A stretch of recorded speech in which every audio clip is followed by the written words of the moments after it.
Tere! Minu nimi on Diana ja te vaatate esimest digiabi õppevideot. Täna räägin sellisest pilditöötlusprogrammist nagu GIMP. Tegu on vabavaralise programmiga, mis sarnaneb Photoshopile, kuid mille funktsionaalsus on mõnevõrra väiksem. Samas ma usun, et see on täiesti piisav enamike turundusmaterjalide kujundamiseks, mida Facebookis vaja võib minna, ning olen seda kasutanud edukalt ka erinevate flyerite kujundamiseks ja plakatite jaoks. Järgmise veerandtunni jooksul näitan teile, kuidas kujundada enda Facebooki lehele kena kaanefoto GIMP-i abiga. Vaatame, kuidas lisada pilte, värvida tausta, lisada erinevat värvi kihte ning samuti erineva teksti lisamine pildile. Uue faili avamiseks minge menüüs Fail ja valige Uus. Facebooki kaanefoto suuruseks on 851 pikslit laius ja kõrgus 315 pikslit. Vajutage olgu ja avanebki uus valge fail. Kui teil on suur ekraan, siis võite ka kasutada siin all nurgas zoomi varianti ja näiteks 200% on palju mugavam mul vaadata. Esimese sammuna lisame pildi. Selleks jälle fail, avakihina ja siis pilt. Nagu näete, siis pilt on väga suur ja ei jää üldse ilusasti.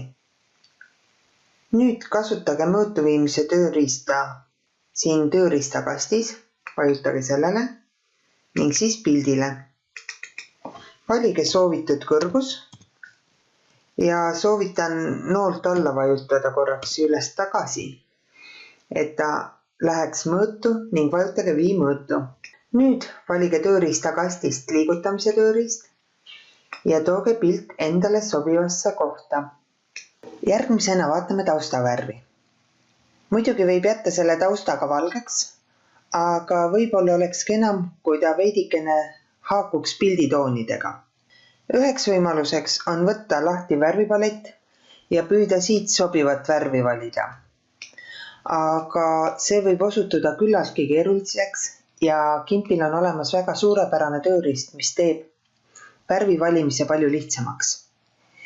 Ehk siis võtke taaskord tööriistakastilt värvi valimise tööriist. Nüüd on väga oluline, et te valiksite värvi kindlalt kihilt ja et see oleks siin aktiivne. Sest kui tagapõhjalt värvi valida, siis nagu näete siin kastis, siis ükskõik kui ma vajutan, pakub ta valge värvi.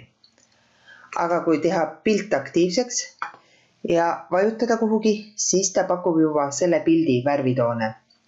Arvatavasti selline hele beežikas on päris hea valik ja nüüd võtan värviga täitmise tööriista, teen tagapõhja aktiivseks ja täidan tagapõhja värviga.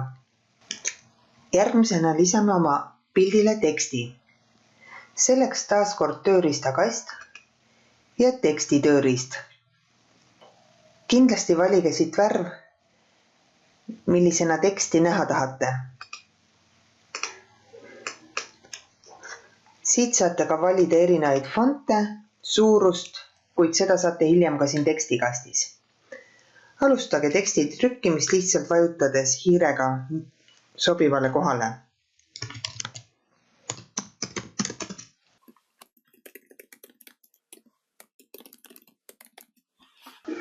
Kui olete teksti ära kirjutanud, siis saate hiirega ära märkida ja seda suuremaks teha. Samuti võite võtta liigutamise tööriista ja teksti asetada täpselt sinna, kuhu soovite. Kui soovite veel teksti lisada, siis uuesti teksti tööriist. Klikkige hiirega ja kirjutage, mida te sinna soovite kirjutada.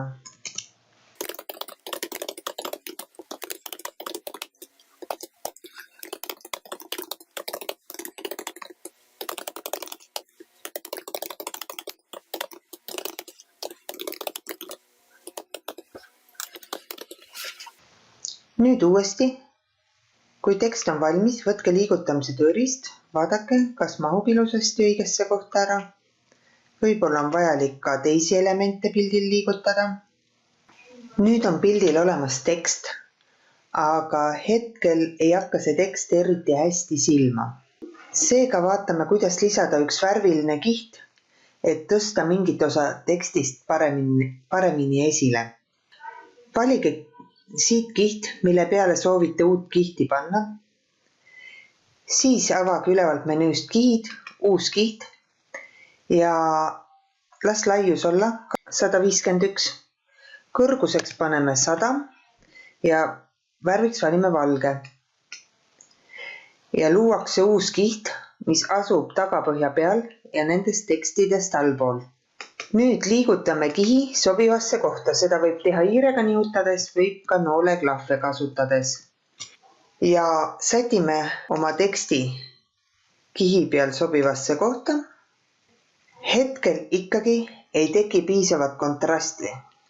Seega kasutame jälle värvi valimise tööriista, ehk siis teeme pildi aktiivseks. Võtame siit värvi valimise tööriista ja otsime oma pildi pealt mõne hea erksama tooni. Siin rohelise juures tundub küllaltki lootustandev. Nüüd võtame värviga täitmise tööriista, teeme valge kihi aktiivseks ja värvime ära. Küllaltki mõistlik on paigutada kiht nii, et ta muutuks üheks tervikuks pildiga. Sätime veel oma teksti veidi ülesse poole ja muudame teksti värvi. Selleks võtame teksti aktiivseks, valime siin värvi valimise tööriist ja valge. Nii, palju parem. Lisaks võime võtta eratunnid ja koolitused ning anda ka sellele rohelise varjundi. Selleks teeme kihist koopia. Nüüd on meil 2 kihti. Võtame alumise kihi aktiivseks ja värvime alumise kihi roheliseks. Taaskord alumine kiht aktiivseks ja nihutame nooltega ühte kiht allapoole ja tekib õrn roheline vari. Nüüd ma lisan pildile veel paar elementi. Avan taaskord kihina teise pildifaili. Aga kuna ma tahaksin, et see nool oleks läbipaistev, siis kasutan üht väikest trikki. Valin võlukepikese valikutööriista, vajutan siin musta värvi peale ja siis Ctrl X-iga kopeerin ja kustutan musta kontuuri. Nüüd kasutan Ctrl V-d. Tekib must kontuur tagasi, kuid eraldi kihile. Siin on kirjas ujuv valik.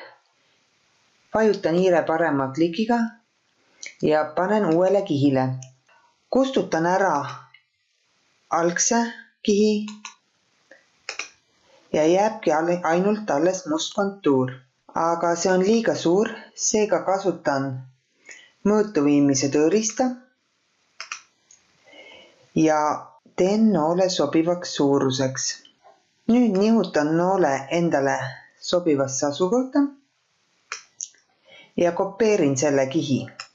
Alati on hea kihtidele ka nimed panna, sest kui kihte on palju, siis on lihtsam aru saada, milline kiht, mis elemendiga on. Nüüd ma paljundan kihti. Kasutan liigutamise tööriista ja noolte ja shifti allhoidmise abil viin teise noole siiapoole. Ja nüüd pööran noort peegelpildis. Nihutan teda veidi veel ja nüüd lisan veel teksti.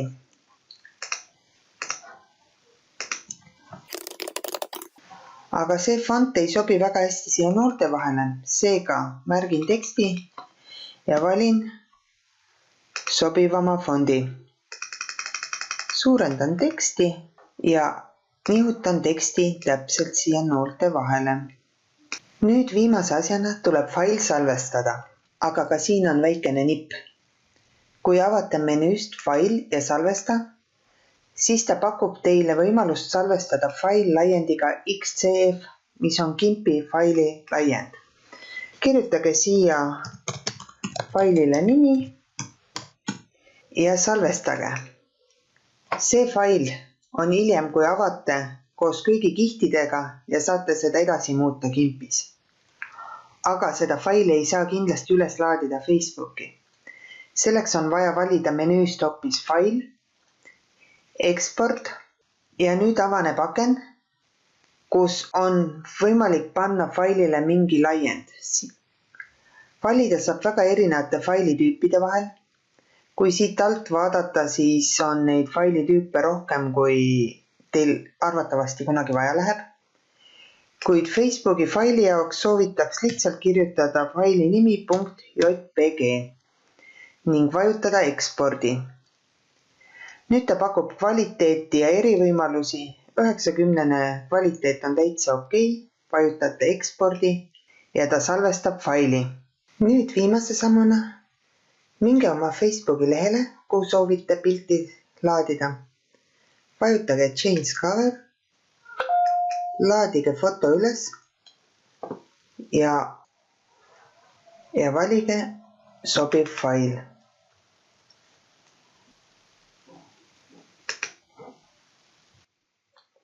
Suur tänu tähelepanu eest. Loodetavasti õppisite midagi kasulikku. Tegemist on digiabi esimese õppevideoga, kuid loodetavasti ei jää see viimaseks, sest plaan on sellel sügisel üllatada iga nädal uue õppevideoga. Taas kohtumiseni!